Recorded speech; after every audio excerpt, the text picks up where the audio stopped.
나그네 길을 걷는 외국인을 나그네라고 부르는데, 나그네로 우리가 인생을 살아가는 하나님의 백성들은, 그리스도인들은 나그네로 살아가는 겁니다. 나그네로. 그래, 나그네로 살아가는 데는 과욕을 부리면 안 되고, 또 집착해서도 안 되고. 그것은 어디에서 오냐면 욕심에서 온다. 욕심은 모든 죄의 근원이다라고 했어요. 욕심은. 그래서 나그네는, 우리는 우거하는 나그네이기 때문에 나그네는 가는 길에 그냥 전하면 되는 거야. 전도하면 되는 거야. 영혼을 구원시키는데. 힘들고 어렵고 고통받는 그러한 하나님 형상으로 지음을 받은 사람들에게 외롭고 고통스럽고 슬프고 아프고 그런 사람들에게 우리는 걸어가면서, 나그네 길을 걸어가면서 우리는 복음을 전해야 되는 사명을 갖고, 그들도 우리와 같이 평안하고 기쁘고 감사함으로 살도록 우리는 그 일을 걸어가면서 전하는 사람, 전도하는 사람. 그래서 그들도 우리와 같이 기쁨과 감사함으로, 어떤 사항이 있다 할지라도, 칠흑 같은 사항이 있다 할지라도 하나님을 바라보고 의지하고 신뢰하는 사람은 늘 감사하고 기쁨으로 살아갈 수 있기 때문에, 그들도 우리와 같은 그런 평안을 누리고 살기를 원하시기 때문에 우리에게 그런 직무를 맡겨주셨다 그랬는데, 나그네로 살아갈 수 없는 사람들은 과욕이고 집착이고 그 욕심이 그것을 하지 못하도록, 주저앉도록 하는 거죠. 그래서 그렇게 하나님을 믿는 하나님의 백성은 나만 위해서 사는 것이 아니라, 하나님 백성은 나누고 베풀고 꾸어주고 우리가 협력하고 동력하는데 살아가는 하나님의 백성이요, 그리스도인이요, 하나님의 자녀임을 우리는 잊지 말아야 될 줄 믿습니다. 아멘. 오늘은 누가복음 17장, 여러분을 공부하는 누가복음 17장. 누가복음 17장에서 11절에서 15장. 17장.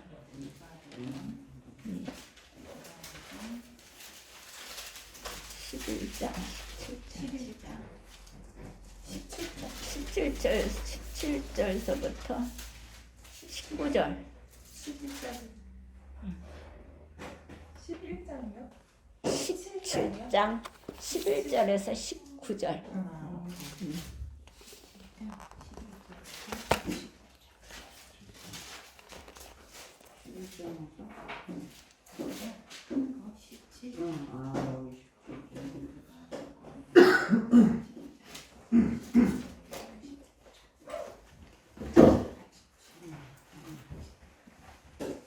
같이 봉독해 볼까요?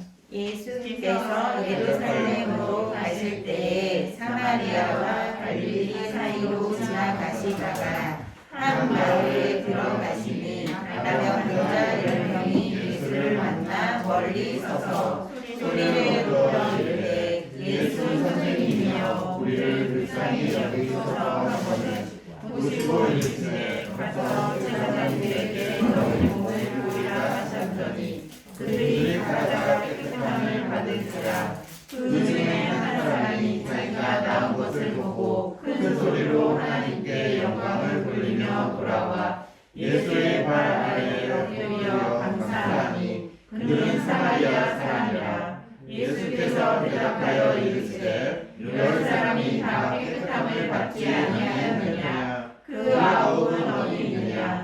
이 이방인 외에는 하나님께 영광을 돌리러 돌아온 자가 없느냐 하시고, 그에게 이르시되, 일어나 가라, 내 믿음이 너를 구원하였느니라 하시더라. 아멘. 여기서 잠깐 기도를 드리시고,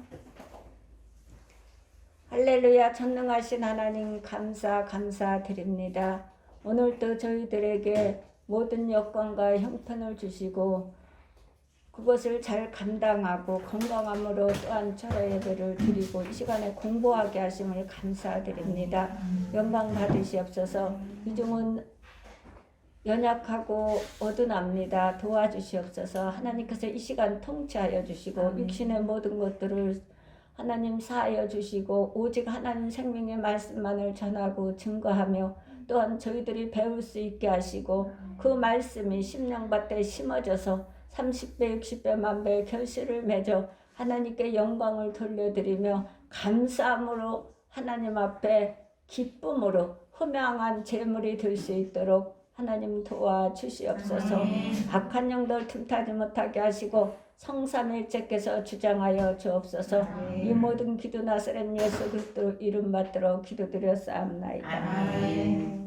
여기서 보면 예수께서 예루살렘으로 가실 때에 사마리아와 갈릴리 사이로 지나가시다가 한 촌에 들어가시니 문둥병자 10명이 예수를 만나 멀리 서서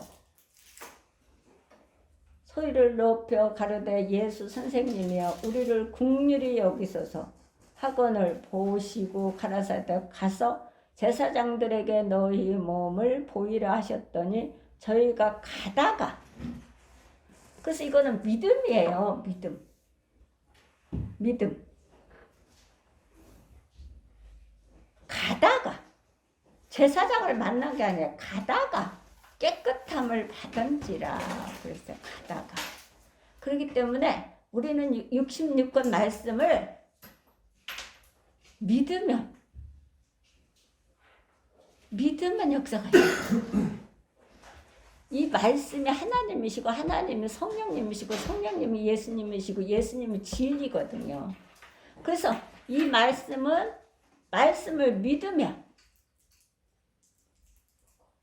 믿고 하나님이 멀리서 소리 높여 가로되 예수 선생님이 우리를 긍휼히 여기소서 하거나 보시고 가라사대 가서 제사장들에게 너희 몸을 보이라 하셨더니 저희가 가다가 깨끗함을 받은지라. 그래서 가다가 이거 우리가 잘 새겨 들어야 돼요. 가다가 이게 믿음이라는 것. 믿음. 말씀을 믿으면 역사가 일어나는 거예요. 하나님이 보이시는 것도 아니고 잡히는 것도 아니고 들리는 것도 아니거든요. 근데 이 말씀을 믿으면 네 믿음대로 될지어다. 네 믿음대로 되는 거예요. 아주 간단하고 쉬워요. 오늘은 이 말씀을 가지고 우리가 공부를 하는 거예요. 자, 감사로 더 큰 기적을 경험하기라는 제목으로 우리가 오늘 공부하는 거예요. 감사로 더 큰 기적을 경험하기. 우리는 기적 없이는 단 하루도 살아갈 수 없는 난제들로 가득 찬 시대를 살고 있습니다. 난제 중에 난제지요, 지금. 나라가 또 어떻게 해요? 경제가 어려운 상황에서 우리는 코로나를 맞이했고 경제가 어려운 상황에서 또 대통령을 또 우리가 선출하게 됐고 또 그렇게 어려운 과정에서 지금 또 선거를 또 치르고 있잖아요.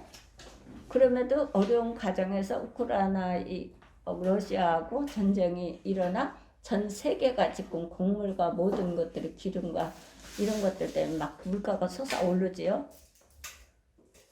그리고 또 원숭이 두창이라고 또 그것도 또 나오고 있어요. 이렇게 우리는 난제 속에서 가득 찬 시대를 살고 있는 거예요. 그러나 성경을 기초로 한 신앙에는 난제가 없습니다. 그래서 성경은 어떻게 해? 기근 시에도 너희를 살리시리라 그랬어. 기근 시에도. 그래서 기근이 나든 뭘 나든 전염병이든 뭐가 있든 전쟁이 나든 하나님을 믿고 의지하는 자는 하나님 어떻게 해서 사망의 엄침한 골짜기로 다닐지라도 해를 두려워하지 말라고 그랬어요. 그래서 성경을 기초로 한 신앙에는 난제가 없다. 하나님의 까마귀를 통해서 엘리야를 먹여 살렸듯이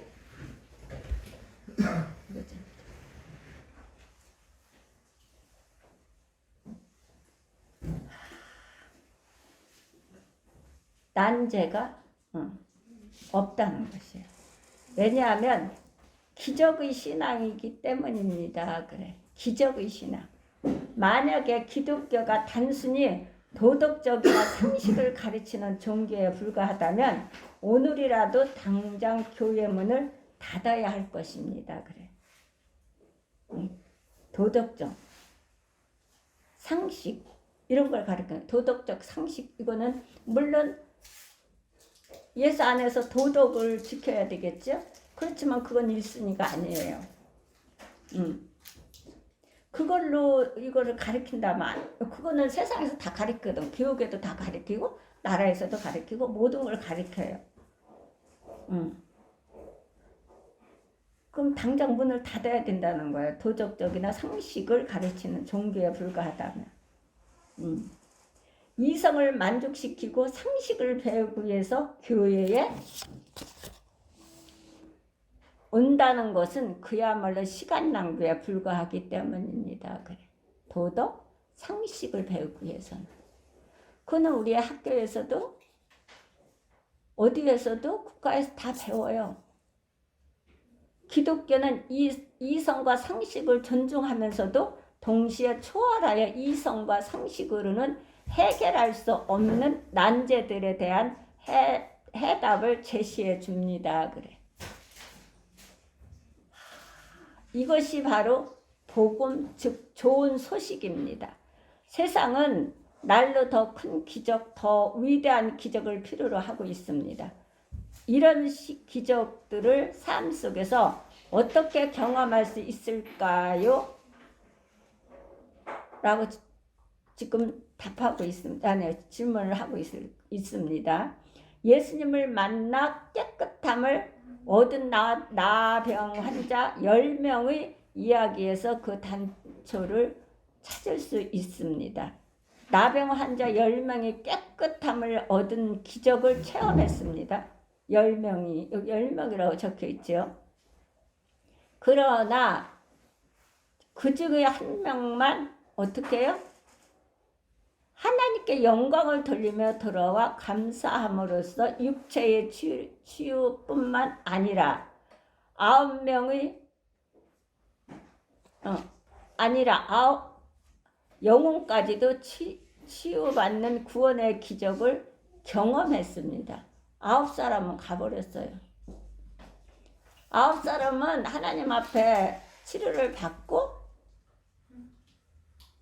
감사하고 뭐고 예수님이고 뭐고 높이 소리를 높여서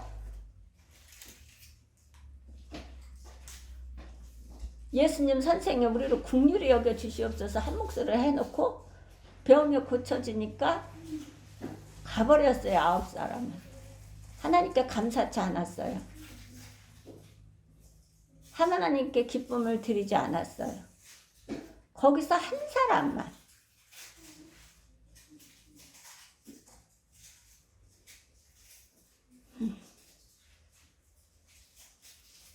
10명이 깨끗함을 얻은 기적을 체험했습니다. 그런데 그 중에 한 명만 영혼까지 치유받는 구원의 기적을 경험했습니다.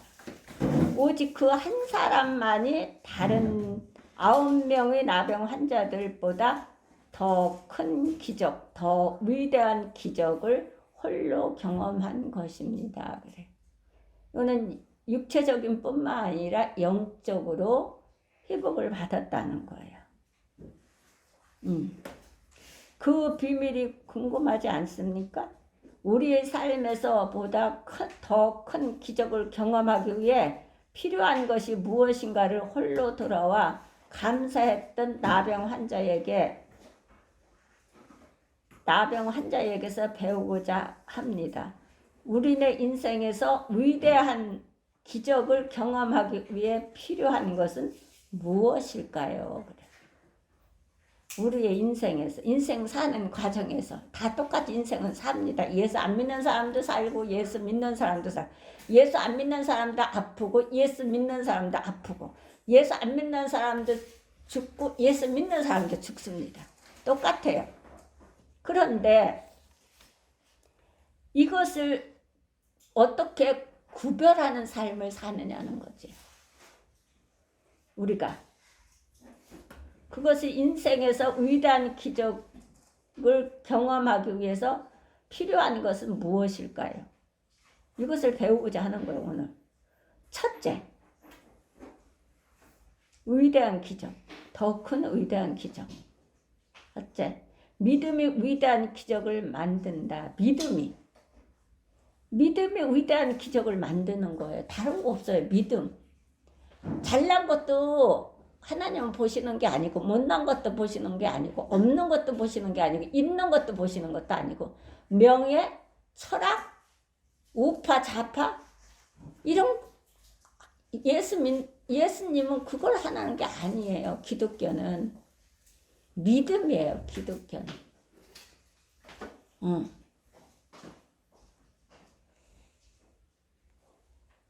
그래서 믿음입니다. 그래. 믿음의 위대한 기적을 만든다. 이것은 첫째 믿음. 누가복음 17장에 등장하는 10명의 나병 환자들 모두에게 어느 정도의 믿음이 있었다고 여겨집니다. 그래. 그러니까 예수 선생님이요, 불쌍히 여겨달라고 소리를 같은 소리로 높였어요. 그들은 한 목소리로 예수님께 소리 높여 외쳤습니다. 그래서 소리 높여 외쳤죠. 12절을 한번 보실까요? 자, 누가복음 17장 12절. 한 마을에 들어갔으니 나병 환자 10명이 예수를 만나 멀리 서서 13절. 소리를 높여 이르되 예수 선생님이여 우리를 불쌍히 여기소서 하고는 소리를 높였지. 10명이 똑같은 소리로. 똑같은 소리로. 믿음이 아주 없었던 게 아니에요. 똑같은 소리로 했어요. 똑같은 소리로. 소리 높여서 외쳤습니다. 예수님이 고쳐주실 것이라는 믿음이 없었다면 그렇게 하지 못했을 것입니다. 믿음이 있었어요. 아주 없진 않았다는 거지. 그래서 똑같은 소리로 소리를 높였다는 거예요. 또한 예수님이 그들에게 가서 제사장들에게 몸을 보이라고 말씀하시자 그들 모두 순종하여 제사장들에게 가는 도중에 실제로 깨끗함을 받았습니다. 자, 그러니까 예수님이 어떻게 소리 높여 하시니까 국리를 여겨달라고 소리 높여 10명이 하니까 예수님이 어떻게 해요? 직접? 14절. 보시고 이르시되 가서 제사장들에게 너희 몸을 보이라 하셨더니 그들이 가다가 깨끗함을 받으시라. 봐봐요. 이 10사람이 소리 높여 똑같이 불쌍히 여겨달라고 소리 높여 하니까 예수님이 즉각으로 응답하시는데, 보시고 그들이 소리 높여서 불쌍히 여겨달라고 예수 선생님이요 우리를 불쌍히 여겨주시옵소서 하고 소리 높여 기도드리면서 소리 높여 하니까 어떻게 예수님이 바로 보시고 가라사대 가서 제사장들에게 너희 몸을 보이라 하시더니 저희가 가다가 깨끗함을 받은지라 그랬어요. 가다가 간 것도 아니에요. 제사장 앞에 간 것도 아니에요. 그때는 이분들이 이 10명이 믿음이 있었어요. 없었던 게 아니에요. 그래서 예수 선생님한테 해달라고 하면 되는데 왜 선생님이 하셔야지 제사장들한테 가게 하느냐고 반론을 할 수도 있었는데 이들은 안 했어요. 바로 어떻게 제사장 가서 제사장들에게 너희 몸을 보이라 하셨더니 저희가 가다가 깨끗함을 받았다. 그래서 가다가 믿음이 아직 없었던 게 아니거든.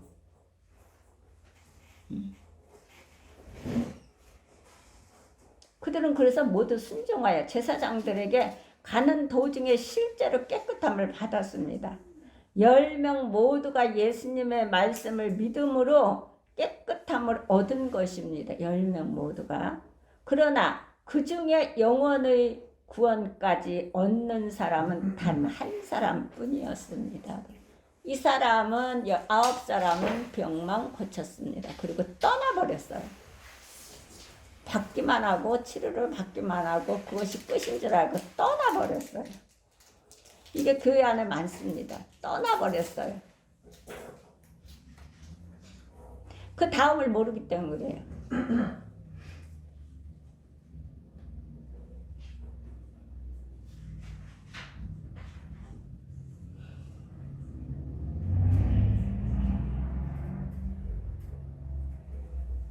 자, 누가복음 17장 본문 17장 18절을 한번 볼까요? 이 이방인 외에는 하나님께 영광을 누리러 돌아온 자가 없느냐 하시고. 이 사람이 지금 이방인이에요. 이방인. 예수를 안 믿던 이방인이라니까요. 한 사람이 10사람 중에 한 사람만 남아서 어떻게 남은 사람이 이방인이에요. 예수를 전혀 몰랐고 교회에 전혀 안 나왔던 이방인. 그 사람이 이 이방인이 외에는 하나님께 영광을 돌리러 돌아온 자가 없느냐 하시고. 하나님, 그가 길에서 깨끗함을 얻은 후 돌아와 예수님 앞에 엎드려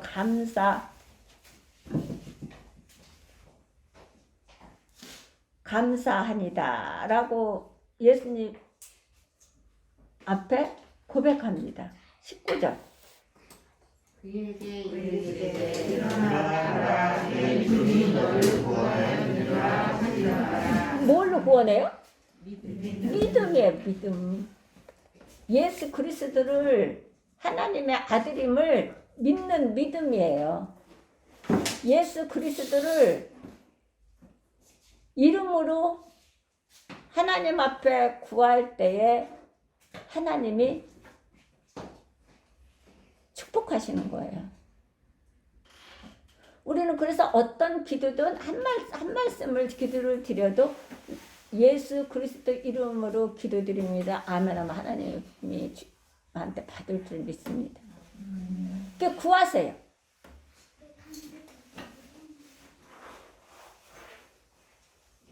열심히 구하세요. 그리고 또 초신자는 구하면 주세요. 하나님 구하세요. 성함이 무엇이라 어떻게 미정. 에? 최미정. 미정이 최미정. 성함도 아름답네요. 이름 예뻐요. 너무 예뻐. 옛날 그 시대 시대. 너무 예쁘다. 최미정. 네. 아 너무 감사해. 구하세요. 아멘. 초신자는 있잖아요. 아기기 때문에 아기들이 엄마한테 우리 하늘이가 지금 3살인데 유유유 하면 금방 갖다 대령해요. 못 가리고 달라면 대령하는 거예요. 그냥 갖다 붙고. 하나님도 마찬가지예요. 아기기 때문에 지금 바로 태어났기 때문에 구하면 주세요. 아멘. 그래서 체험하게 만들어요. 예수 그리스도가 하나님의 아들임을 체험하게 하나님을 하세요. 그거를 증거 삼기 위해서 하나님 자꾸 주세요. 그러니까 구하세요. 내가 원하는 거. 우리 성도님이 원하시는 거 구하세요. 그러면 하나님이 계속 주세요.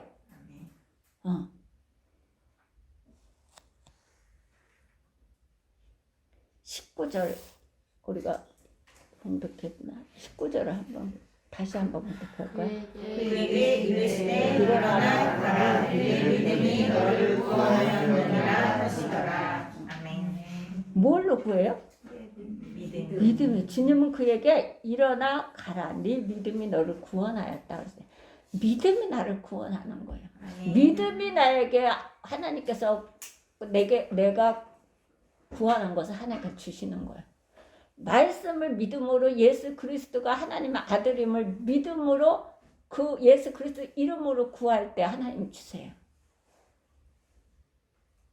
아우 내가 이걸 구한다고 뭐 낫나? 내가 이거를 뭐 한다고 낫나? 아니요. 아니요. 아픈 것도 의사 선생님을 잘 만나게 하셔서 잘 진단받고 진료받고 그래서 약을 잘 의사 선생님이 하나님의 지혜와 총명을 주시고 사랑을 주시기 때문에 가서 병원을 갈 때도 하나님 전 지금 병원을 갑니다. 그대로 이야기하면 돼요. 병원을 갑니다. 의사 선생님에게 지혜와 청명과 사랑을 주시어서 저를 잘 진찰하게 하시고 그래서 잘 진단받아 약을 처방해 주시고 주사를 처방해 주시면 그 약과 주사를 통해서 저희가 섭취할 때에 하나님 아픈 것을 깨끗이 치료하여 고쳐 낫게 하옵소서. 예수님의 이름으로 기도드립니다. 네 믿음이 너를 구원하였도다 하는 거거든요. 근데 아무것도 안 하면 안 해주세요. 그래서 기도를 드려야 돼요. 기도를 드리고 내가 행동으로 옮겨야 돼요. 그래서 일어나 가라 네 믿음이 너를 구원하였느니라고 말씀하셨습니다. 19절은 그의 믿음에는 다른 9명의 믿음과는 다른 무언가가 분명히 있었습니다. 그는 예수님을 육체적 질병만을 고쳐주시는 분이 아니라 그 이상으로 보았던 것입니다. 그래요. 우리를 그 이상으로 봐요. 그가 예수님께 돌아와 엎드려 감사한 이유는 예수님을 자기 삶을 들여 경배할 분으로 믿었기 때문입니다. 그래요. 경배할 분으로 믿었기 때문이라는 거예요. 그에게는 구원을 받을 만한 믿음이 있었음을 발견합니다. 오늘날도 마찬가지입니다. 교회를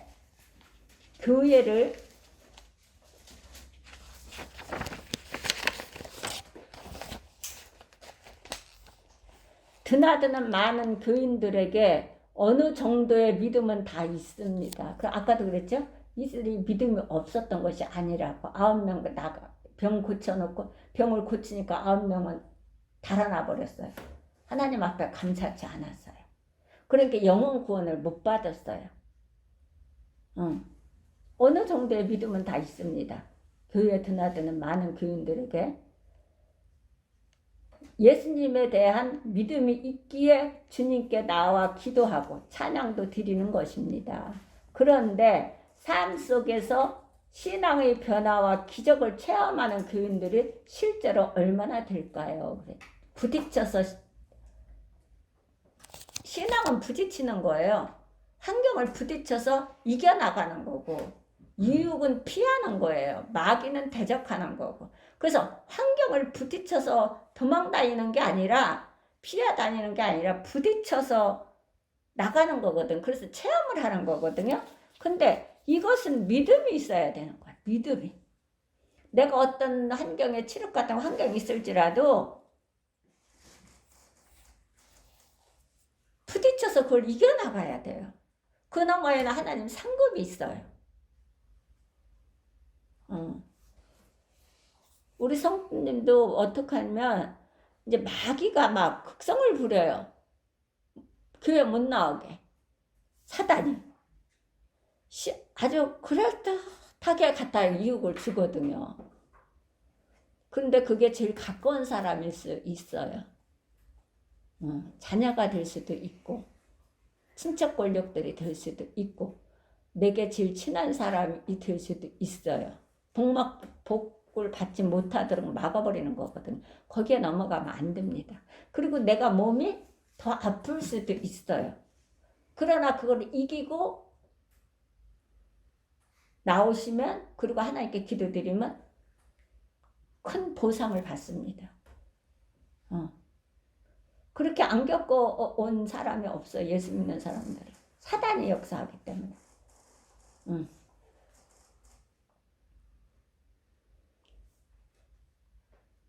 그러니까 삶 속에서 신앙의 변화와 기적을 체험하는 교인들이 실제로 얼마나 될까요? 그리 많아 보이지 않습니다. 변화받아서 기적을 체험하는 사람 그리 많아 보이지 않는다는 거예요. 왜 그렇습니까? 충분히 그리고 온전히 믿지 못하기 때문입니다. 그래요. 그러니까 하나님은 온전하라 그래요. 하나님은 온전하라 그러거든요. 그러니까 온전하지 못하기 때문에 그래요. 온전히 믿지 못하기 때문입니다. 한 걸음은 세상에 두고 한 걸음은 예수 앞에 두고 한 걸음 세상에 두고 한 사람 교회에 두고 이렇기 때문에 그래요. 두 주인을 섬기기 때문에 그래요. 그렇게 하면 안 돼요. 예수님을 인생의 주인으로 믿는 것이야말로 하나님의 음성과 손길을 날마다 경험하는 기적의 인생을 사는 비밀이 아니고 무엇이겠습니까? 주인으로 모셔야 돼요. 하나님은 주인이시니까 우리 모두 이런 믿음을 갖게 되기를 기도합니다. 더 큰 믿음으로 더 큰 기적을 온전한 믿음으로 온전한 기적을 경험하시기를 바랍니다. 더 큰 믿음 또 온전한 기적을 경험하는 거예요. 둘째로 예배가 위대한 기적을 만든다 그래요. 예배가 위대한 기적을 만드는 우리의 예배에 대해서 많이 배웠죠? 예배가 필요합니다. 예배 드리지 않고 뭐를 할 수가 없어요. 하나님은 예배를 중요시 여기는 거예요. 하나님은 예배를 드리지 않고 뭘 한다? 아니요. 그냥 모래성에 성 쌓는 거예요.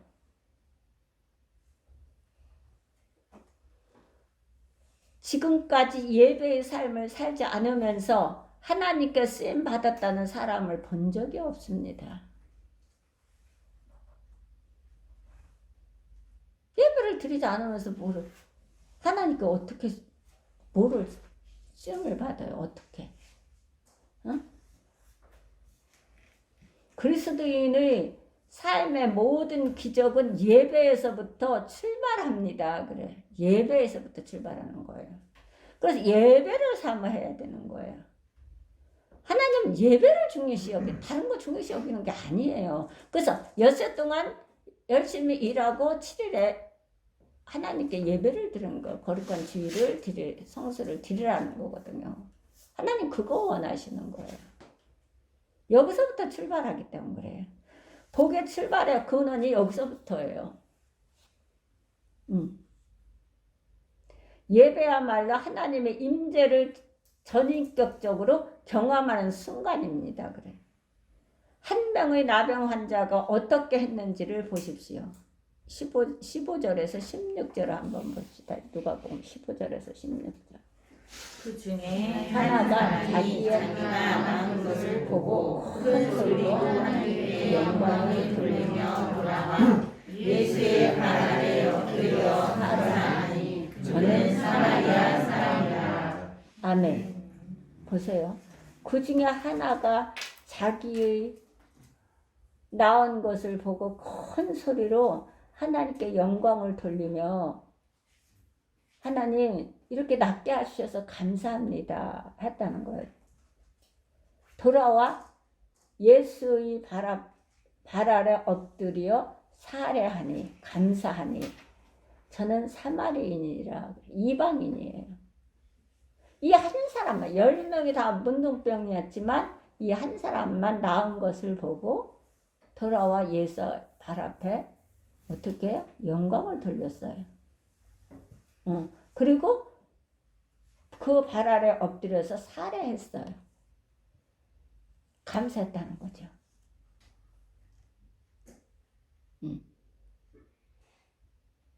그는 예수님께 돌아와 발 아래 엎드려 감사 예배를 드렸습니다. 감사 예배를 드렸다는 거예요. 예배가 이렇게 중요한 거예요. 감사 예배를 드렸다.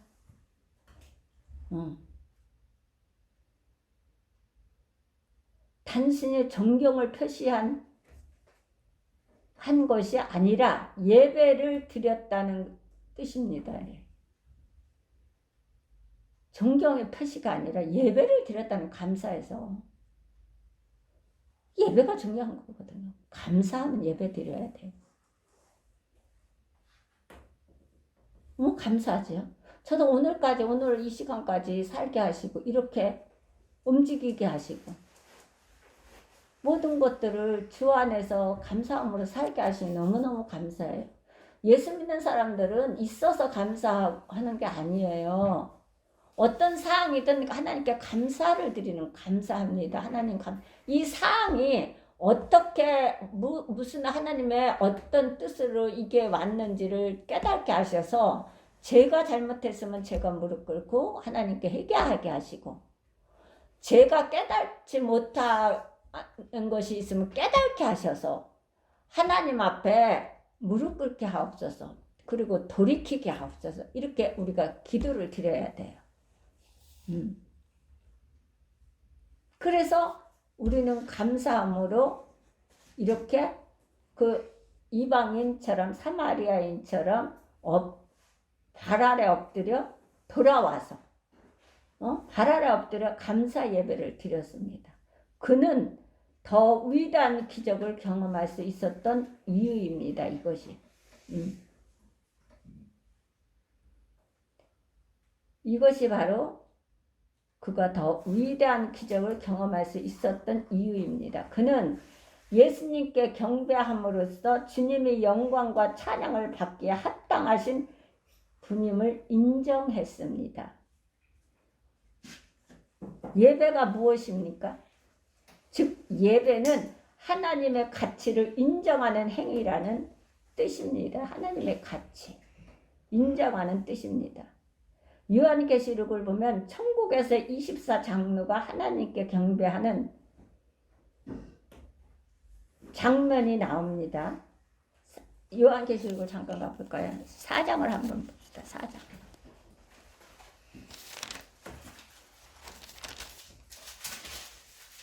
10절. 4장 11절.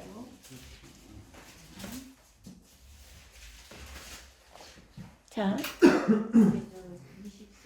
24장로들이 보좌에 앉으신 이 앞에서 세세토록 사시는 이에게 경배하고 자기의 면류관을 보좌 앞에 던지며 가로되 우리 주 하나님이여 영광과 존귀와 능력을 받으시는 것이 합당하오니 주께서 만물을 지으신지라 만물이 주의 뜻대로 있었고 또 지으심을 받았느니라. 이렇게 24장로는 하나님 앞에 엎드려서 세세토록 사시는 이에게 경배드렸습니다. 그리고 영광과 존귀와 능력을 받으시는 것이 합당하오니, 합당하다고 그래서 주께서 만물을 지으신지라 만물이 주의 뜻대로 있었고 또 지으심을 받았나이다 라고 그랬어요. 여기서 24장로가 합당하다. 여기서 합당하다는 뜻은 가치가 있으신 분이라는 뜻입니다. 가치가 있다.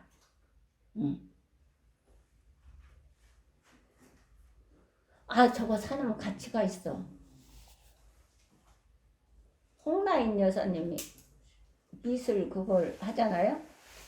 아, 저거를 저 작품을 사놓으면 가치가 있어. 그래서 엄청나게 사들인 거 아니까 세금을 맞아갖고 그거 환원했잖아요. 환원했어요. 세금을 너무 많으니까 5년간 갚아야 되는데. 삼성 이건희 그 사모님이 그림을 가치가 있는 그 세계적인 작품을 너무 많이 그거 사들였는데 그렇게 일부를 내는 거죠. 그것도 많이 내놨어요. 얼마나 사들인 건지. 그런데 하나님은 어떻게 해요? 합당하다는 것은 가치가 있으신 분이라는 뜻입니다. 가치가 있다. 하나님 우리에게 영광과 존귀와 능력을 받으실 만한 가치가 있으신 분입니다. 현대 교인들의 영적 무기력의 원인은 예배의 실패에 있다고 생각합니다.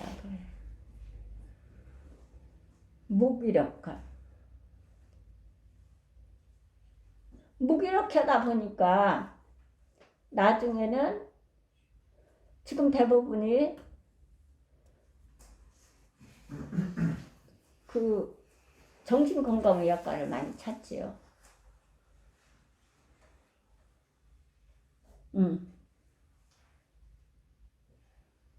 이것은 어디에서? 예배의 영적 무기력의 원인은 예배의 실패에 있다는 거 생각합니다. 옛날 신앙의 선배들은 지금보다 훨씬 더 어려운 시대를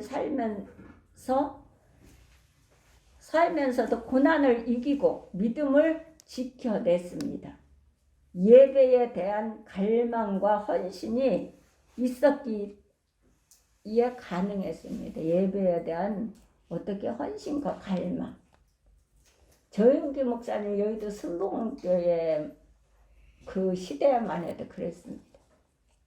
옛날은 접어놓고도 그 시대에 김충기 목사님, 옥한왕 목사님, 김삼환 목사님 이런 분들이 그 시대에도 이런 갈망이 많았어요.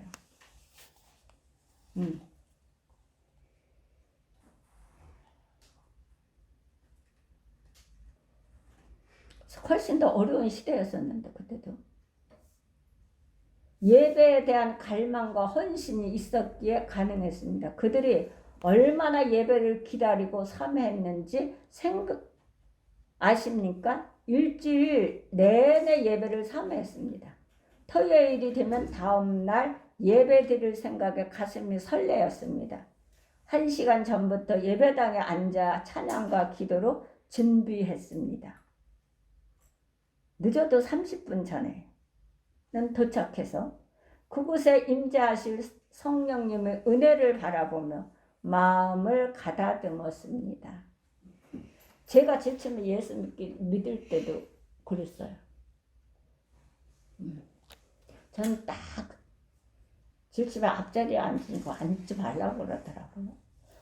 장로님들이 앉으셔야 된다고. 그래갖고 전 앞을 좋아하니까 그래서 3번째 자리로 앉아서 항상 교회 어느 교회를 가도 3번째 양수수양관 가도 3번째 꼭 3번째. 그리고 다 가시고 이제 목사님 예배 이제 설교 끝나고 나면 강대상 앞에서 저 혼자 무릎 꿇고 기도드렸어요. 그 기도 양 다 끝날 때까지. 제 양이 다 끝나면 새벽 예배가 돌아와요.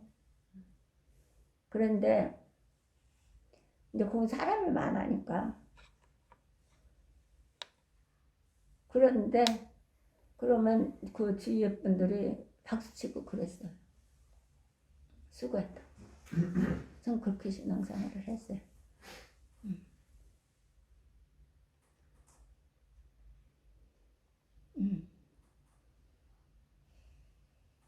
기도드리고 준비했습니다. 늦어서 30분 전에는 도착해서 그곳에 임재하실 성령님의 은혜를 바라보며 마음을 가다듬었습니다. 이게 정도거든요. 원래 주님의 말씀에서 받은 감동으로 그래서 목사님 설교 말씀이 쫙쫙쫙쫙 들어오는 거예요. 암울한 시대의 가난과 고통을 극복할 수 있었습니다. 암울한 시대에. 그래서 암울한 시대에 그걸 고통을 극복할 수 있었다는 거예요. 주님의 말씀에서 받은 감동으로 암울한 시대에 암울한 가정과 암울한 사업장, 직장, 학교, 어린이, 유치원 이런 데에 사업장 암울한 지금 이 시대가 뭐 글로벌 시대다. 옛날보다 뭐 엄청난 우리나라가 글로벌 시대, 우리나라가 뭐 선진국 시대로 간다 하지만 암울한 가정, 암울한 사업장, 암울한 직장이 많습니다. 우리 뭐요?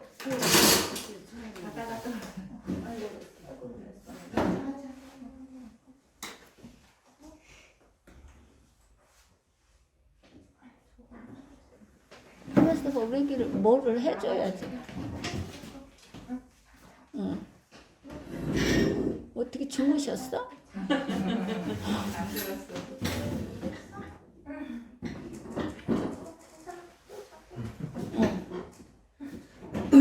아니 립해야지.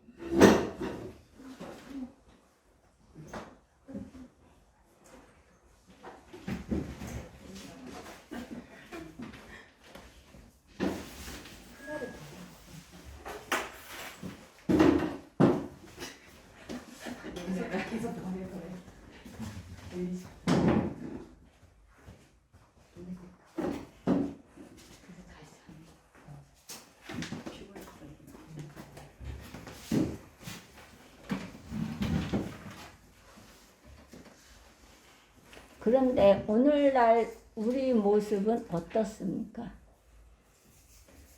예배 전에 와서 미리 준비하고 기다리는커녕 예배 시간조차도 온전히 드리지 못합니다. 물론 어쩌다가 특별한 사정이 생기면 예배에 지각할 수도 있습니다. 그러나 습관적으로 지각하는 태도는 이해받을 수 없습니다. 도대체 하나님을 믿기에 그렇게 나타날 수 있습니까?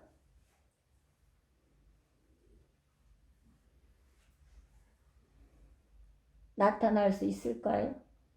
삶 속에서 기적을 경험하길 원하십니까? 예배부터 제대로 드리십시오 라고 그랬어요.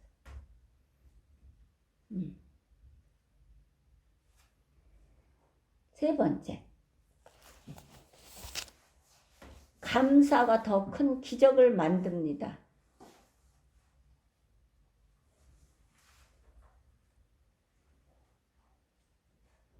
감사가 필요합니다. 그러니까 우리는 예배 중심이 돼야 되고 대체로 감사해야 돼요. 어떤 상황에든 감사해야 돼요. 어떤 환경이 오면 내가 이게 왜 왔을까를 나를 돌아봐야 돼요. 나를 점검해야 돼요.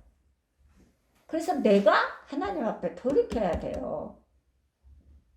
우리는 원죄는 예수 그리스도 이름으로 우리가 사함을 받았어요. 그리고 구원을 받았어요. 그런데 우리는 자꾸 자범죄를 짓는 것이에요.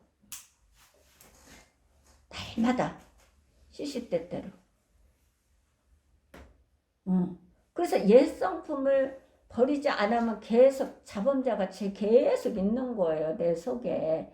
바알신이 옛날에 구약시대에는 바알신이 이런 신에 이렇게 있었지만 지금 바알신이 내 속에 있다니까요. 내 속에.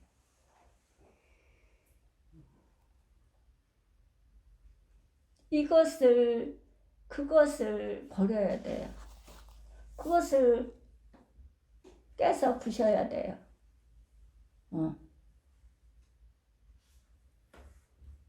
여호사밧 왕처럼.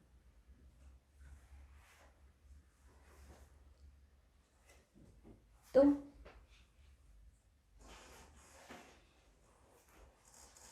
히스기야 왕처럼. 그렇게 버려야 돼요. 아사 왕처럼.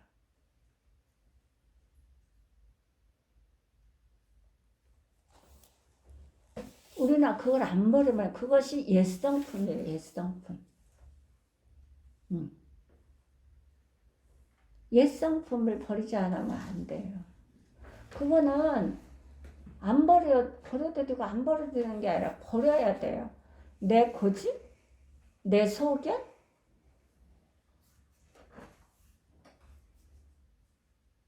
내 이기주의? 나라는 그 착각 속에 사는 그 모든 것들을 버려야 돼요. 그래서 지난주에도 어떻게 해요? 과욕에서 온다 그랬잖아요. 과욕에서. 집착은 과욕에서 온다. 집착하지 말아요. 나그네고 우가는 외국인이요. 나그네는요. 절대로 집착하면 안 돼요. 어떤 것이든. 그것은 과욕에서 온다. 욕심에서 온다. 나그네는 고향이 있기 때문에 그 고향으로 향하는 길에서 우리는 어떻게? 전도를 하라는 거야. 전도. 걸어가면서 전도하라는 거거든요. 그것만 하면 된다는 거야. 하나님.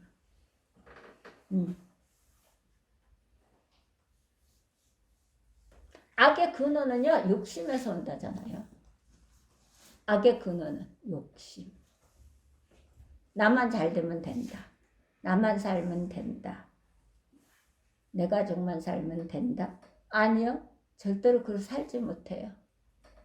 그렇게 해서 사라지는 게 아니에요. 성경은 그렇게 가르치지 않아요. 다윗 왕이 사울 왕한테 쫓겨다닐 때에 요나단이 사울 왕의 아들이에요. 요나단이 다윗을 아버지는 죽이려고 그러고 요나단이 어떻게 해요?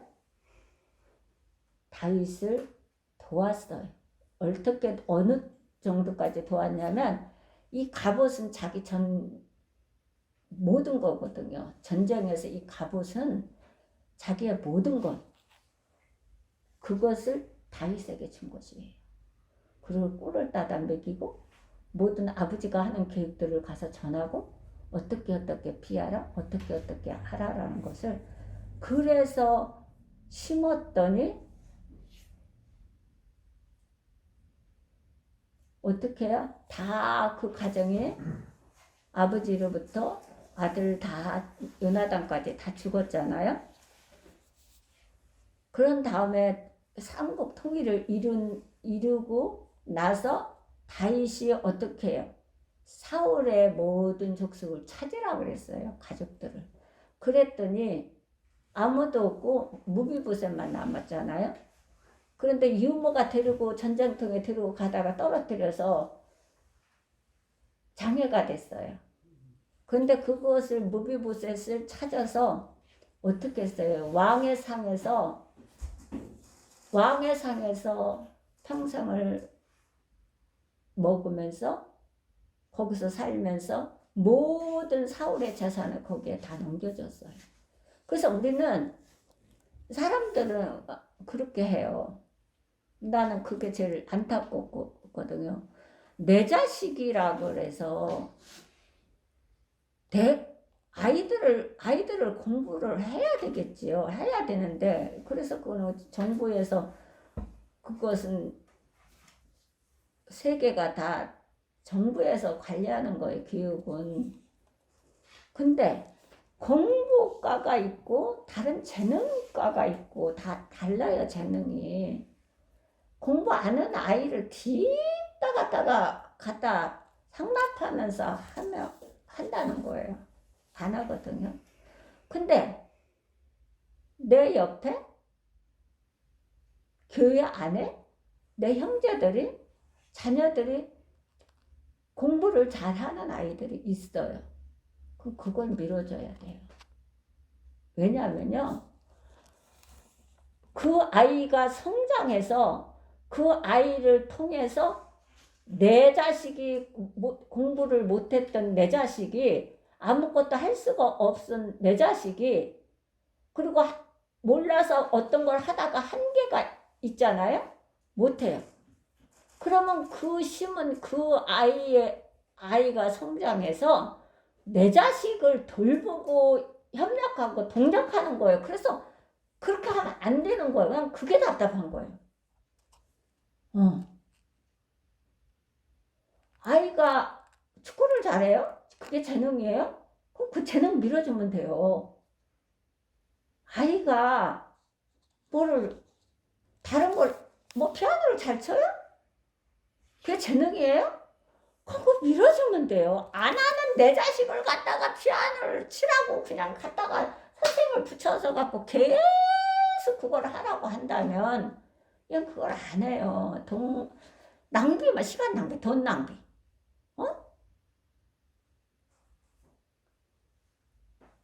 그게 답답해요, 저는. 그게 답답해요. 그래서 그게요, 황충이 젖 먹는 것 같아. 아니, 그건 심는 거예요. 하늘나라에. 하나님이 동력을 실른다고 하잖아요. 이 땅에 묻으면, 땅에 있는 것을 땅에다 놔두면. 하나님이 하늘에 받아요? 아니지요. 하늘나라에 이 땅에는 동력이 싫으니까 도둑놈들이 자꾸 가져가니까 하늘나라에 저축하라고 그러잖아요. 그게 저축인 거 하늘나라에 어디다 저축해? 그게 저축인 거야.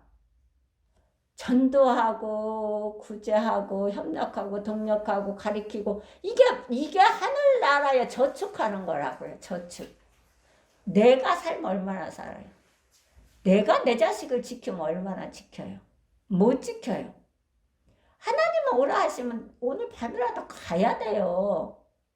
누가 지켜요? 하나님의 의로운 사람, 요셉 같은 사람들을 붙여주셔서 내 자식이 살게 만든다는 거예요. 협력하고 힘들고 어려울 때 협력하고 동력하게끔 하나님이 부모가 심어놓은 그것을 가지고 자식들이 하나님이 책임지시고 내 자식들을 하나님의 기업이기 때문에 살도록 일어나도록 넘어지면 일어나도록 자빠지면 일어나도록 앉아있으면 일어나도록 하나님은 그렇게 세워주셔서 쓰임받게 하신다는 거예요. 그러면 그보다 더 큰 저축이 어디에 있어요? 난 그것 때문에 답답해요. 나는 이것을 엄청 많이 봐서 그거 너무 답답해요. 그리고 항층에 젖먹었어요. 결국에는 아무것도 쓸모가 없어요. 부모 걸 받았다? 아니, 얼마 못 가요. 부모가 얼마큼 산다고. 부모 사는 날까지예요. 끝났어요. 갈 때가 다 됐는데. 그래서 아이들은 공부할 때에 해줘야 돼요. 아이들은 그 공부 시기가 있기 때문에 그 시기를 놓치면 안 되거든요. 근데 그것을 부모가 그 아이가 정말 공부를 잘해요. 근데 그 부모가 능력이 없어요. 그럼 우리가 해야 돼요. 그럼 교회에서 해야 돼요.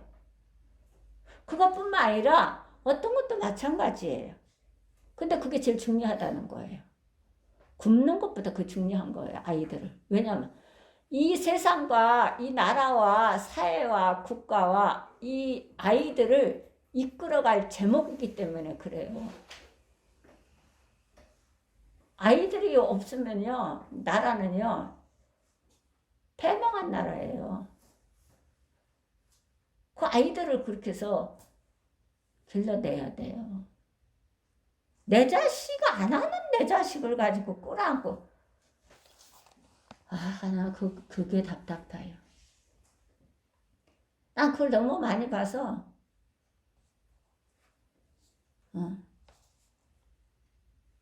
그렇게 하면 안 돼요. 예수 믿는 사람은 절대적으로 그거 하면 안 돼요. 내 자식이 공부를 안 하면 다른 재능이 있어요. 하나님은 다 태어날 이 뱃속에 있을 때부터 다 재능을 다 주셨다니까. 재능 다 주셨어요. 그 재능을 발견해야 되는 거예요. 그 재능을. 그 재능대로 아이들을 해주면 되는 거예요. 무조건 공부 안 하는 아이를 공부하라고 안 해요. 기초가 없는데 어떻게 해요? 안 된다니까요, 그건.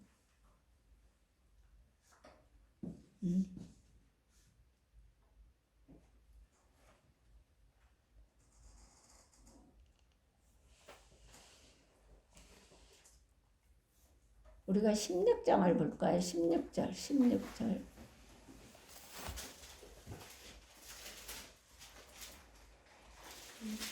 예수의 발 아래 엎드려 감사하니 그는 사마리아 사람이라. 아멘.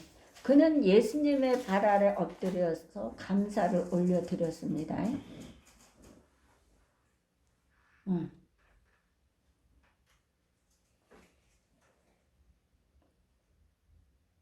그의 감사는 형식적이거나 의례적인 것이 아니었습니다. 그의 감사는 우선순위에 의한 결단이었습니다. 그래, 우선순위. 그는 예수님의 말씀을 쫓아 다른 9명의 나병 환자들과 함께 제사장들에게 몸을 보이기 위해 길을 가던 중이었습니다. 우선 제사장들에게 가서 몸을 보이는 후에 돌아와서 감사할 수도 있었습니다. 그런데 그는 무엇보다도 먼저 자신을 고쳐주신 주님께 감사부터 드려야 하겠다고 판단했습니다. 그래서 우리는 어떤 일이 있잖아요. 그러면 하나님께 먼저 그 순간에 감사를 드려야 돼요. 하나님 듣는 순간에 하나님 감사합니다. 영광 받으시옵소서. 이렇게 예수님의 이름으로 기도드린다고 잠깐이면 되거든요. 그렇게 기도를 드려야 돼요. 저는 그렇게 기도를 드려요. 뭐 어떤 이야기를 듣잖아요. 그럼 하나님 감사합니다. 하나님 영광 받으시옵소서. 예수님의 이름으로 기도드립니다. 라고 해야 돼. 그리고 어떻게 해요? 거기에 집착하면 안 돼요. 또 앞을 향해서 달려가야 돼요. 미래를 향해서. 우리는 거기에 주저앉는 게 아니라 어떤 거를 해주셨어, 받았어요. 그럼 하나님께 감사를 드렸어요. 그러니까 해줬다고 그냥 먹고 떨어지고 그냥 거기서 주지 않고 말아버려요. 그러면 안 돼요. 하나님은 간 곳이 없어. 그렇게 감사하고 우리는 또 앞을 향해서 달려가야 되는 거야. 하나님 영광을 위해서. 그게 신앙인이에요. 그게 예수 믿는 하나님의 자녀들이에요. 그 여기도 어떻게 해요? 제사장한테 먼저 갈 수도 있었는데 하나님 앞에 가서 어떻게 해요? 감사를 드렸어요.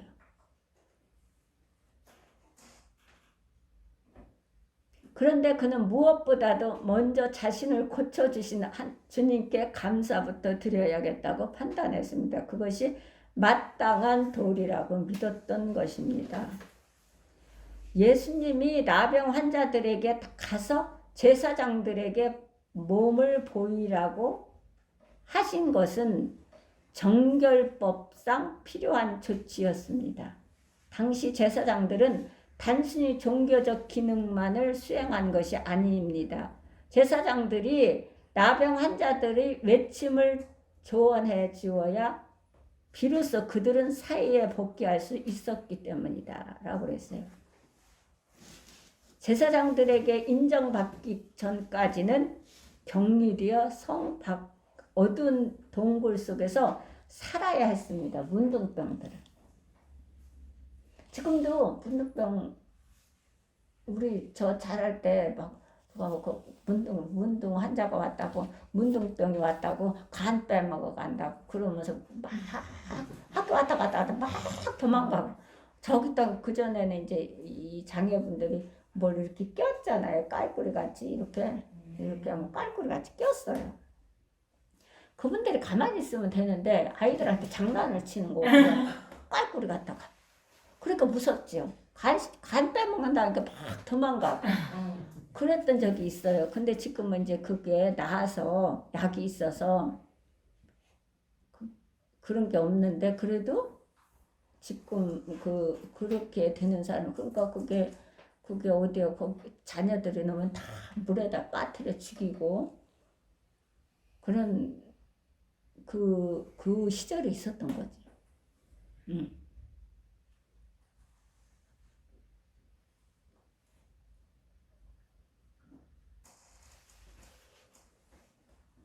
제사장들이 나병 환자들이 완치를 조언해 주어야 비로소 그들은 사회에 복귀할 수 있었습니다. 제사장들에게 인정받기까지는 격리되어 성 밖 어두운 동굴에서 살아야 했습니다. 그러니 한시라도 빨리 제사장들에게 깨끗한 몸을 보이고 가족과 친지들에게로 돌아가고 싶었을 것입니다. 그런데 오직 사마리아인 나병 환자 단 한 명만에 예수께 돌아와 먼저 감사를 드린 것입니다. 주님께서 이 마음을 귀히 보셨습니다. 그 감사의 영성이 그로 하여금 더 큰 기적인 영혼의 구원을 체험하게 했습니다. 청교도들의 감사 정신을 떠올려 봅시다. 어려운 시대를 살면서도 감사가 생활화되어 있던 그들은 늘 이렇게 고백하곤 했습니다. 청교도들이 첩보를 보며 감사하고 감사하는 사람들에게 하나님은 별빛을 보고 별빛을 보고 감사하는 이에게는 달빛을 주시고 달빛을 보고 감사하는 이들에게는 태양빛을 주시고 태양빛을 인하여 감사하는 자들에게 어떻게 해요? 태양빛도 필요 없는 천국을 주신다고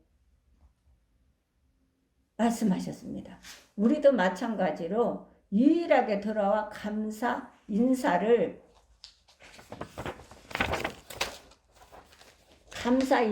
드렸던 한 나병 환자와 같이 주님께 감사 기도를 드렸던 수많은 믿음의 선배들에게 빛을 지고 있는 셈입니다. 그래서 우리가 지금까지 있는 것이죠. 이제는 우리가 감사를 드려야 할 때입니다. 지금 감사를 드리지 않는다면 주님이 질책하시는 음성을 들어야 할 것입니다. 하나님이 질책하시는 건 오래가 잘 안 나요. 안 난다고 내가 지난번에 그랬잖아요. 제가 하나님한테 질책받는 건 잘 낫지 않아요. 그래서 집착하지 말라는 거. 어떤 것도 집착하면 안 돼요. 어느 선에서 끊어야 돼요. 어느 선에서 다 이거 정리가 되고 질집은 분주하고 막 이렇지만 그것이 정리정돈되면 딱 끝내야 돼요. 그리고 내가 갈 길을 우선순위에 갈 길을 가야 돼요. 그래서 하나님 집착하지 말라는 거예요. 집착.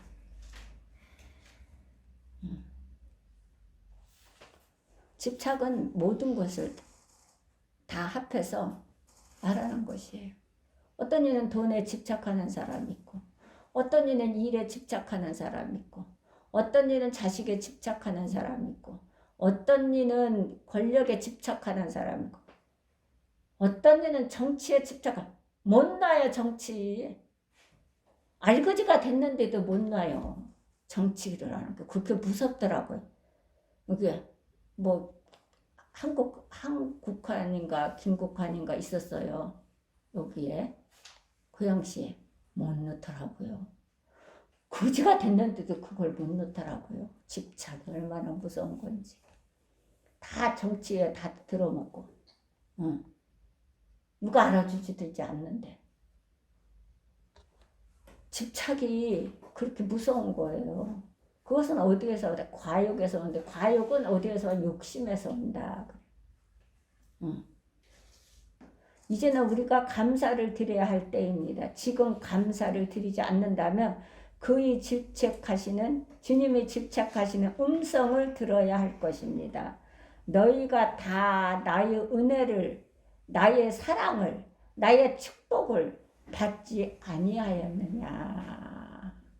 그런데 한 사람만 감사하다니 나머지 9은 어디 있느냐라고 하나님 질책하신다는 거예요. 이것은 예수 안 믿는 사람들에게 하는 게 아니라 교회 안에 하나님 자녀들에게 하는 거예요. 하나님의 백성 제자들에게 하는 거예요. 하나님의 청지기인 우리에게 하는 거예요. 나에게 하는 거예요. 우리에게 하나님의 주신 모든 여건과 형편은 다 각각 하나님이 주셨어요. 재능도 다 주셨어요. 그러면 감사함으로 우리는 하나님 영광으로의 사용을 받아야 돼요. 하나님 나라를 위해서. 하나님의 나라를 위해서, 교회와 사회와 국가를 위해서 사용을 받아야 돼요. 나만을 위해서 살려고 주신 게 아니에요. 그렇다면 우리는 요셉의 저축 원리를 배워야 돼요. 우리는 배울 것입니다. 요셉은 열심히 벌어라 그런 거예요. 그리고 열심히 저축하라. 열심히 하나님의 영광을 위해서 사용하라라고 요셉의 저축 원리를 배워야 돼요. 자기네 가정의 담을 뛰어넘어서 온 세계의 사람들을 다 먹여 살렸어요. 7년 기근, 7년 풍년, 7년 기근. 이것은 하나님의 지혜를 받은 사람만이 알아요. 요셉은 그걸 받았기 때문에 그것을 7년 풍년에 저축한 거예요. 그래서 7년 흉년이 올 것을 알고 저축해서 그 저축을 한 것을 부자 청년처럼 집거라고만 하는 게 아니라 그렇게 쌓아놓고 탁 담을 치고 한 게 아니라 가난하고 어리고 굶주린 가정, 교회, 형제들, 영적인 형제들, 육체적인 형제들, 천도학교에서 해야 되겠죠. 그러나 목적은 분명한 것은 어떤 사항이든지 간에 우리는 해야 돼요. 하는데 목적이 있어야 돼요. 하나님의 영광을 위해서 저분들을 영혼 구원을 시켜서 전도해서 영혼 구원을 시켜서 그분들이 예수 믿고 구원받아서 행복하고 즐겁게 살도록 우리같이 그렇게 살도록 해야 되겠다는 그 목적을 가지고 해야 되는 거지. 친척 권력이라고 하고 형제라고 하고 이건 아닌 거예요. 그 목적이 있어야 돼요. 그것은 그 목적이 하나님의 영광을 위해서 했다면 수단과 방법과 과정이 동기가 똑같아야 돼요. 목적은 하나님 영광으로 세워놓고 수단과 방법과 또 과정과 동기는 나를 이기기 위해서 하는 거예요. 그것은 하는 게 아닙니다. 그렇기 때문에 이 사마리아 이방인과 같이 목적이 하나님 앞에 예수 그리스도 앞에 나를 긍휼히 여겨 주옵소서 해서 예수님이 고쳐주셨어요. 그러면 어떻게 해야 돼? 고쳐주셨다고? 9명 가버렸어요. 영혼 구원을 못 받았어요. 병은 다 와요. 어떤 사람, 예수 안 믿는 사람이나 오는데, 제가 아까도 그랬죠? 죽음도 다 똑같이 와요. 그러나 병은 고쳐졌어도 다시 더 옵니다. 재발할 수도 있고 다른 병이 또 올 수도 있고 또 귀신도 들어왔다가 쫓겨나요. 그러나 귀신이 다시 들어올 수 있습니다. 그러나 성경은 하나님의 하늘나라에 네 이름이 기록한 것을 기뻐하라고 그랬어요. 그걸 해야 되는 거예요. 병은 또 고쳐지면 또 다시 오고 다른 병 어떤 병으로 오든 또 오고 안 오면 좋겠지만 그거는 신이 아닌다면 안 올 수는 없어요. 누구나. 그리고 귀신도 쫓아내면 다시 또 들어온다니까 조그만 틈을 주면. 근데 하늘에 내 이름이 기록된 것을 기뻐하라 그랬어요. 그래서 그렇기 때문에 그 기뻐하는데 내 이름이 기록한 것을 하늘나라에 기록한 걸 기뻐하라고 한 그것을 우리는 예수를 모르는 분들에게 전하고 증거해서 이 땅에서 천국을 누리며 우리가 하나님께서 생을 준 생까지 기쁨과 감사함으로 살다가 행복하게 살다가 영원히 천국 가는 것, 이것이 하나님께서 원하시는 거고, 그래서 하나님이 예수 그리스도를 우리의 죄값으로 십자가에 못 박게 하시고 가시면류관을 쓰게 하시고 창의 옆구리를 받게 하시고 조롱당하시고 우롱당하시고 그랬어요. 그렇다면 우리가 사람들이 복 하는데 이 66권에 복이 다 들어있어요. 66권에. 그래서 이 성경을 자세히 읽어보세요. 자세히. 그리고 자세히 들으라고 그랬어요. 성경은 자세히 읽고 자세히 듣고 자세히 보라 그랬어요. 자세히 보고 자세히 읽고 자세히 보세요. 정말 감사합니다. 정말 이것보다 더 복이 없어요. 너무너무 감사한 거예요. 우리가 자식들한테 무엇을 유산으로 남겨줄 수 있겠어요? 남겨준다고 남나요? 안 남아요. 지켜지지가 않아요. 근데 우리가 하나님 앞에 믿음을 유산으로 남겨주는 거예요. 그러면 하나님은 내가 부모가 가도 악인도 내 자녀들의 편이 돼요.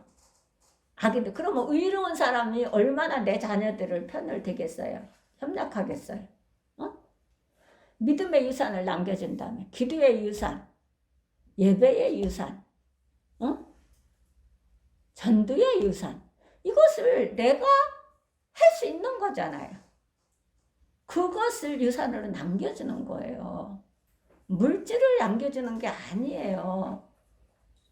물질은 독이 될 수 있어요. 믿음을 유산으로 남겨주는 거, 믿음을.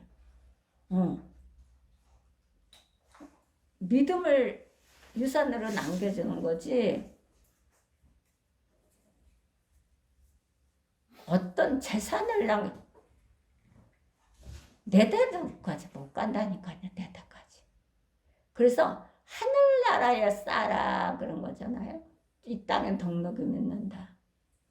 그러니까 하나님의 영광을 해서 하나님이 가난한 자를 불쌍히 여기는 자는 그를 지으신 주를 존귀히 여기는 자이고, 가난한 자를 학대하는 자는 그를 지으신 주를 멸시하는 자다 그랬어요.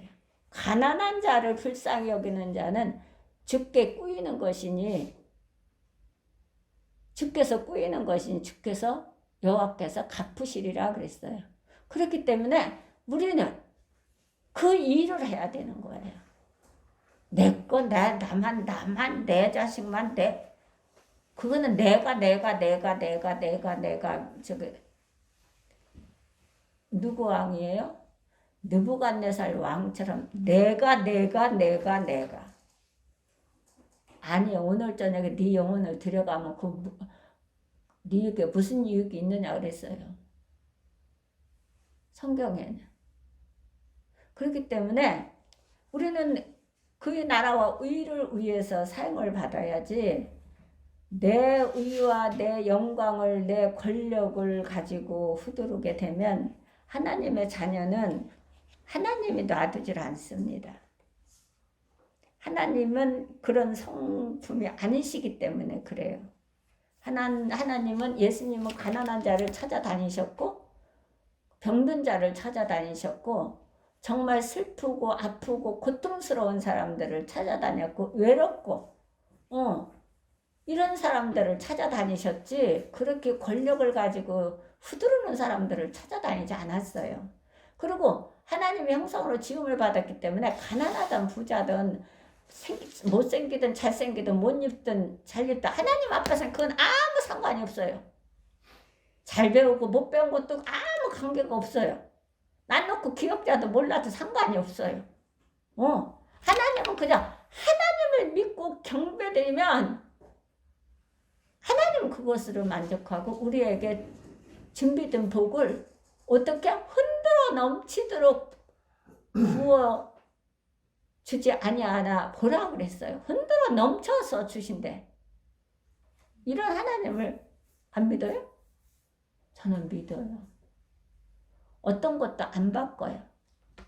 저는 하늘하고도 안 바꿔요. 제가 강나라 박사님 하지만 안 바꿔요. 저는 선언했어요. 늘 우리 이든이네 하고 다. 저는 안 바꾼다. 나는 절대로 하나님하고는 바꾸지 않아요. 안 바꿔요. 그건 바꿀 수가 없어요. 왜냐하면 내 사랑은 한계가 있어요. 하나님 사랑을 받아서 공급받아서 그 사랑으로 찌르고 가시를 찌르고 전갈을 쏘는 것을 안고 가는 거예요. 내 사랑은 한계가 있어서 너가 조금 거슬리면 그냥 바로 내 옛습관이 나와버려요. 자식에게도 누구에게도. 그런데 하나님의 사랑을 받게 되면 이 사랑, 믿음 안에서 하나님의 사랑을 받게 되면 있잖아. 그 사랑은 사랑하는 허다한 죄를 덮는다 그랬거든요. 그래서 덮고 가는 거예요. 안고. 그러니 얼마나 감사해. 우리가 정말 나하고 왼수진 사람하고 가서 사랑한다고 나 사랑해요. 그렇게 아무리 그렇게도 제가 사랑해요 한다고 할 수 있겠어요? 그럼 우리는 그들을 위해서 기도할 수 있어요. 그러니 얼마나 감사한 일이에요. 우리는 그들을 위해서 나한테 원수짓을 하는 사람들한테 나한테 가시짓을 하는 사람들한테 우리는 그들을 위해서 하나님 사랑을 공급받아 기도드릴 수 있다는 거예요. 그러면 얼마나 감사한 거예요. 그 사랑을 받아서 우리는 이 이방인인 사마리아인처럼 하나님께 감사로 예배를 드리고 감사로 하나님 앞에 기도를 드리고 감사로 하나님 앞에 어떻게 해요? 신정하고 감사로 찬양드리고 감사로 전도하고 감사로 봉사하고 이것이 하나님께서 원하시는 거예요. 우리 사우르교회 식구들은 일당만만을 이루는데 사용받기를 원합니다. 감사합니다.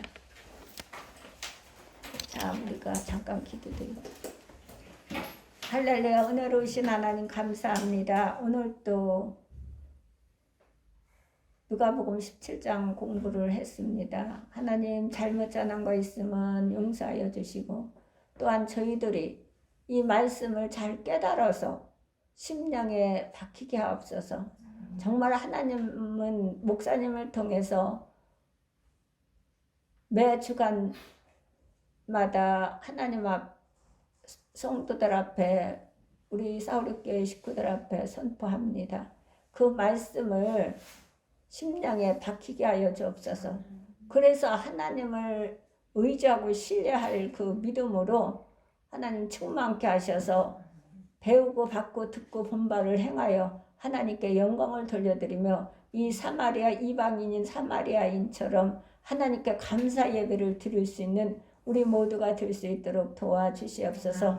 그래서 받은 영감만 두다 전하고 증거하지 않고는 견딜 수 없게 하시고 나그네로서 외국인으로서 하나님이 걷는 길에 가는 길에 하나님 전도하고 복음을 전하는 그런 우리의 직무임을 깨닫고 그 사명을 감당하기에 부족함이 없도록 하나님 성령의 충만함을 입혀주시고 또한 복음의 문을 열어주시어서 모든 사람들에게 전하고 증거하여 그 이방인들의 사마리아 사람같이 다 돌이켜 예수 그리스도를 영접하고 하나님을 경외하며 그 믿음으로 의에 이르게 하시고 그 믿음으로 하나님 앞에 예배를 드리며 하나님께서 주시마 약속하신 하나님 범사의 축복을 누리며 영생길을 갈 수 있도록 축복하여 주옵소서. 이 모든 기도 나사렛 예수 그리스도 이름 받들어 기도드렸사옵나이다. 아멘. 감사합니다. 우리 주기도문으로 마칩니다. 하늘에 계신 우리 아버지여 이름이 거룩히 여김을 받으시오며 나라를 이루시며 뜻이 하늘에서 이루어진 것 같이 이루어지리이다.